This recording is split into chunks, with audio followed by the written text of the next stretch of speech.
Nais ng aking Ama na ang lahat ng kanyang mga nilalang sa mundo ito ay kanyang makasama sa kanyang kaharian. Maraming mga tao ngayon na nauuhaw sa salita ng Diyos. Kaya sa pamamagitan ng komunidad na ito,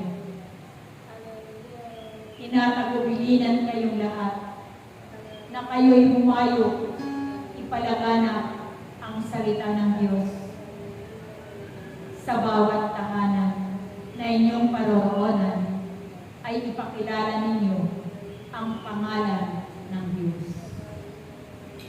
Sapagkat maraming tao ngayon na hindi nila nakikilala kung ano ang pangalan ng Diyos at kung sino ang may lumikha sa kanilang lahat. Kaya ang nagaganap dito sa mundong ito, ito ay pagsubok lang sa lahat ng mga tao kung paano sila tumugon sa kalooban ng Diyos.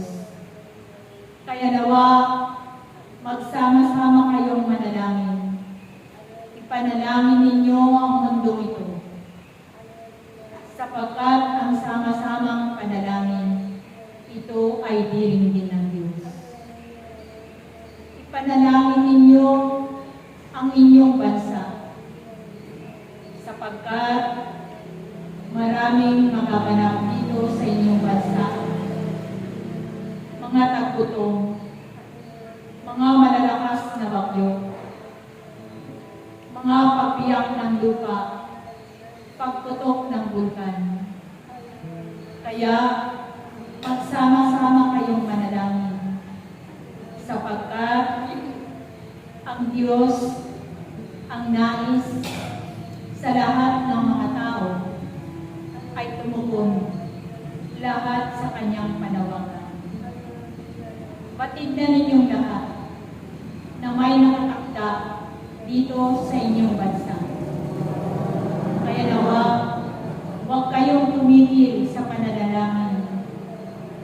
Humingi kayo ng awa at habag sa Diyos na hindi niya pahihintulutan ang nakatakda dito sa inyong bansa. Kaya sama-sama kayong manalangin, aking mga anak, sapagkat ang sama